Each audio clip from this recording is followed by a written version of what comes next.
We have all found ourselves at times in the deepest, darkest despair, where we've had those days where, realistically, we don't think we want to carry on anymore.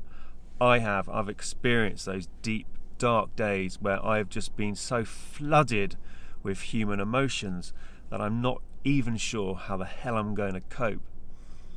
Luckily, in those moments, I have found the strength to remind myself that everything is temporary, and everything is temporary. In a small moment of time, we feel that the world is coming to an end and we simply can't go on. And yet, very often, the next day or the coming days after that horrendous emotional dump and experience of utter despair, life does indeed get better. I want to sort of give you guys a tip and some experience that I have found that for years I thought I was my thoughts. I allowed my thoughts to construct these crazy deep realities that, because I attached so much human emotion to, I felt they were real, when in reality they were just me constructing thought processes that I then projected out into my world around me. But it wasn't real. It wasn't real at all. There were times in my past where I felt so incredibly lost, so vulnerable, so scared, so full of fear that I really didn't know where the hell I was going, what the hell I was going to do. And I know many of you have found yourselves in very similar situations because a lot of you contact me.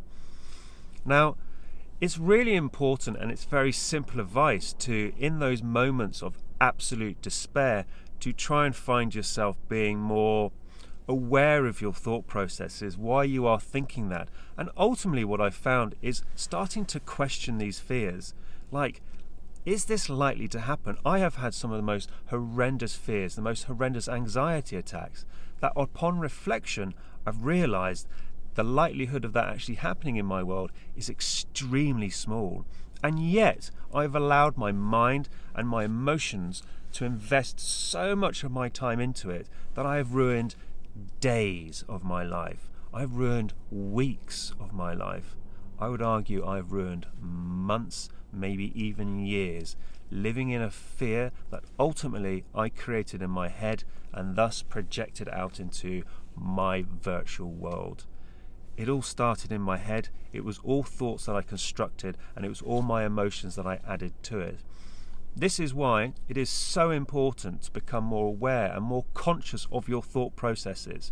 You are not your thoughts, despite how real they feel. And a lot of the time, these thoughts will trap us. They will be negative. For some reason, the human mind loves going to the negative as opposed to the positive.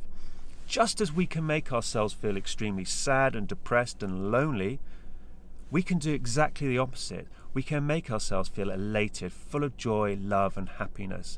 It is a state of mind, and once you start to practice having a more positive state of mind in your life, I promise you, your life will change beyond all belief. It sounds complicated, it sounds hard, it sounds tricky, it sounds like something you probably haven't had much practice in doing, but I promise you, just as easily as you can invest a bit of time and make yourself feel very sad and low, usually by listening to sad music and, wanting to invest that time into that sadness, you can do exactly the opposite with happiness. With that, I hope you all have an most amazing day. I've got a long drive down to Wales, so wish me luck, but we'll speak very, very soon.